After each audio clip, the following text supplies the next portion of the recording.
নমস্কার, কেমন আছেন সবাই? আজকে নতুন একটি দিনে ইচ্ছের গল্পকথার নতুন একটি পর্বে আপনাদের সকলকে অনেক অনেক স্বাগত জানালাম। আজ এখন যে ব্লগটি আমি আপনাদের সঙ্গে শেয়ার করতে চলেছি, এটা আমার অন্যান্য ব্লগগুলির থেকে বেশ অনেকটা আলাদা। এটা কোনো ট্রাভেল ব্লগ বা শপিং ব্লগ বা ডেলি ব্লগ নয়। এটা আপনারা অনেকেই জেনে থাকবেন, বেশ কিছুদিন আগেই আমরা বার্কলি থেকে সান ফ্রান্সিসকোতে মুভ করেছি। এই ব্লগটি সেই সংক্রান্তই। আজকে এই ব্লগে আমি বেশ কিছু তথ্য আপনাদের সঙ্গে শেয়ার করব। যেরকম এখানে মুভিং এর জন্য কিরকম খরচা পড়ে, বা মুভার্স আর প্যাকার্সদের কতদিন আগে বুক করতে হয়, আমরা কোন মুভার্স প্যাকার্সদের বুক করেছিলাম এবং আমাদের অভিজ্ঞতা কিরকম। আশা করি আপনাদের ভালো লাগবে। তাহলে সঙ্গে থাকুন আর দেখতে থাকুন ইচ্ছের গল্পকথা। এখন আপনারা অনেকেই দেখতে পাচ্ছেন আমাদের ঘরের অবস্থা বেশ অগোছালো। এটা ছিল আমাদের সেই পুরনো বাড়িটা। আমরা চেষ্টা করেছিলাম বেশ অনেকখানি গুছিয়ে রাখতে।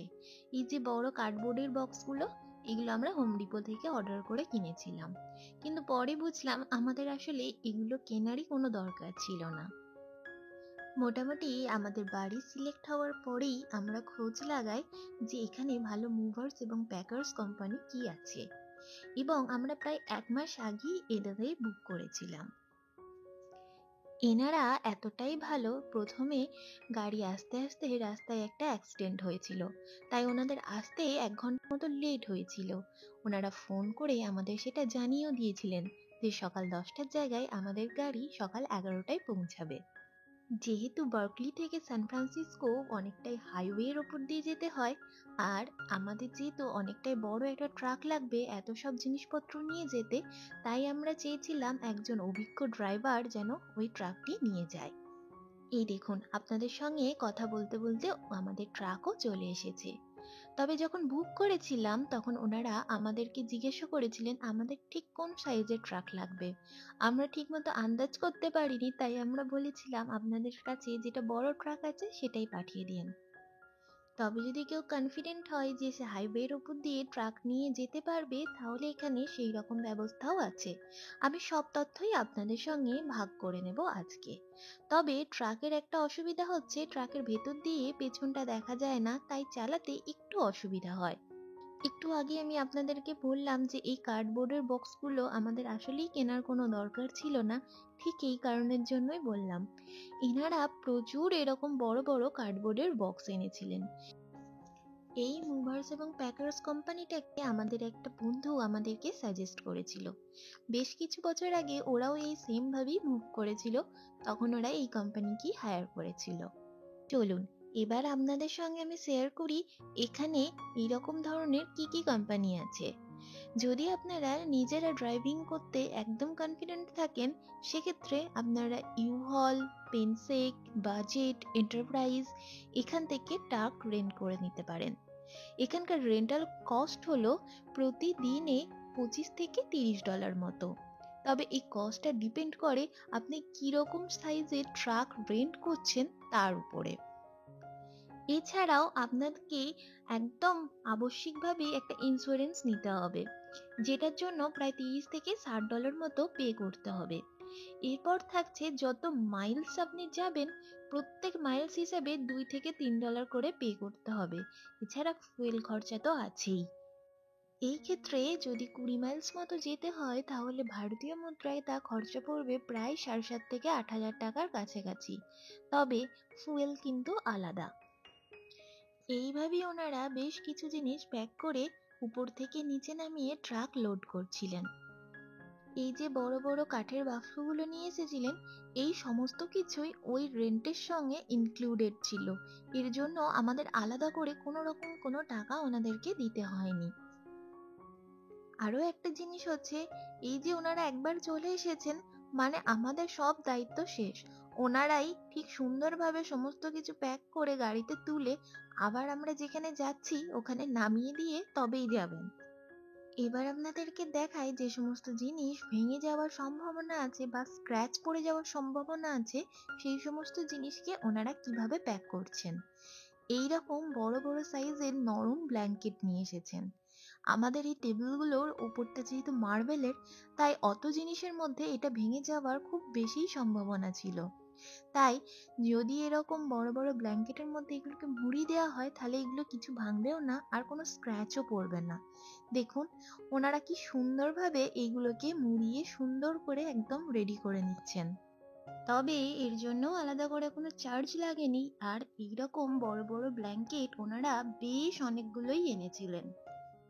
আরো একটা খুব ভালো জিনিস এনাদের লক্ষ্য করে দেখলাম, যখন ওই খাটের রডগুলো ওনারা এক জায়গায় করে রেডি করছিলেন, ওগুলোতে কিন্তু ডিরেক্টলি সেলোটেপ মারছিলেন না, সেলোটেপগুলোকে উল্টো দিকে করে মারছিলেন, যাতে পরে যখন আমরা খাটের ওই রডগুলো খুলে খাটে লাগাবো, যাতে ধুলোটা ওই সেলোটেপের জায়গায় না পড়ে।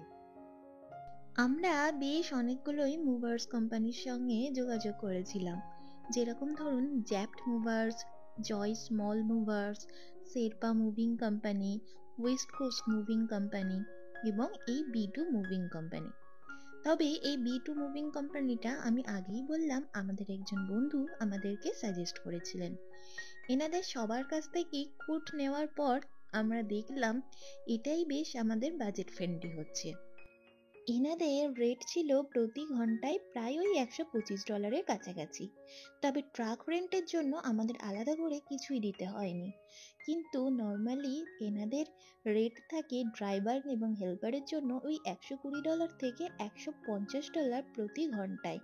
মানে ধরুন প্রায় ওই 8 থেকে 10,000 টাকা প্রতি ঘন্টায়। এবং ট্রাক রেন্টের জন্য আলাদা করে 70 থেকে প্রায় $100 মতো দিতে হয়, মানে ওই 8,000 টাকার কাছাকাছি। এতক্ষণ ধরে আমি আপনাদের সঙ্গে শেয়ার করলাম যে ওনারা কিভাবে প্রত্যেকটা জিনিস রেডি করেছেন। প্রত্যেকটা জিনিসকে সুন্দর করে প্রথমে প্লাস্টিকের র্যাপ করেছেন, আবার কিছু জিনিসে ব্ল্যাঙ্কেট দিয়ে র্যাপ করার পর প্লাস্টিক র্যাপ করেছেন, যাতে কোনো জিনিসে এতটুকু স্ক্র্যাচ না পড়ে। আমাদের এই পুরানো বাড়ি থেকে নতুন যে বাড়িটা আমরা নিয়েছি, ওই বাড়ির দূরত্ব হচ্ছে প্রায় 25 মাইল, মানে ধরুন ওই 40 কিলোমিটার। এই যে আমাদের ম্যাট্রেসটাকে ওনারা সুন্দর করে রেডি করে নিয়েছেন আর সাইডে দুটো হাতলও করে নিয়েছেন। আর কথা বলতে বলতে এখন আমরা আমাদের নতুন বাড়িতে পৌঁছেও গেছি। তবে এর মাঝের কোনো ক্লিপস আর আমার ওই দিন নেওয়া হয়নি। এমনিতেই ওই দিন আমরা একটু বেশি ব্যস্ত ছিলাম, তাই মাঝের ক্লিপস নিতে ভুলেই গিয়েছিলাম। এখন শুধু ট্রাক থেকে সমস্ত জিনিসপত্র আনলোড করে ঘরে ঢোকানোর পালা। তবে ঘরে ঢোকানোর পর ওনারা আমাদেরকে জিজ্ঞাসা করছিলেন কোথায় কোন জিনিসটা রাখলে আমাদের সুবিধা হবে। আমরা আগে থেকেই মোটামুটি একটা প্ল্যান করে নিয়েছিলাম যে আমরা কিভাবে ঘরগুলো সাজাবো। আমরা সেই প্ল্যান অনুযায়ী ওনাদেরকে বলে দিয়েছিলাম যে এখানে এই জিনিসগুলো এইভাবে রাখুন, তাহলে আমাদের সুবিধা হবে। শুধুমাত্র ওনাদেরকে ছাড়ার আগে আমাদের শুধু এই সমস্ত ব্ল্যাঙ্কেট এবং ওনাদের ওই কার্ড বাক্সগুলো ফাঁকা করে দিতে হয়েছিল। আমাদের টোটাল ওই 4 থেকে 5 ঘন্টা মতো লেগেছিল এবং ওই 650 থেকে 700 টাকা মতো পড়েছিল। মানে ধরুন ওই ভারতীয় মুদ্রায় প্রায় 50,000 থেকে 56,000 টাকার কাছাকাছি। এখন তো মুভিং কমপ্লিট, আর এখন আমরা পুরনো বাড়ি পরিষ্কার করে চাবি জমা দিয়ে নতুন বাড়ির উদ্দেশ্যে রওনা দিয়ে দিয়েছি। তাহলে বন্ধুরা, আজকের ব্লগটি এখানেই শেষ করছি। আজকের এই মুভিং এর ব্লগটি আপনাদের কেমন লাগলো তা আমাদের কমেন্ট বক্সে লিখে জানান, এবং এখানকার সম্পর্কে কোনো রকম কোনো প্রশ্ন থাকলে তা আমাদেরকে কমেন্ট বক্সে করতে পারেন। আমরা আমাদের সাধ্যমতো উত্তর দেওয়ার চেষ্টা করব। আমাদের এই ব্লগগুলি যদি আপনাদের ভালো লেগে থাকে, তাহলে আমাদের পাশে থেকে আমাদেরকে আরো উৎসাহিত করুন। আজ তাহলে এই পর্যন্তই। ভালো থাকবেন। নমস্কার।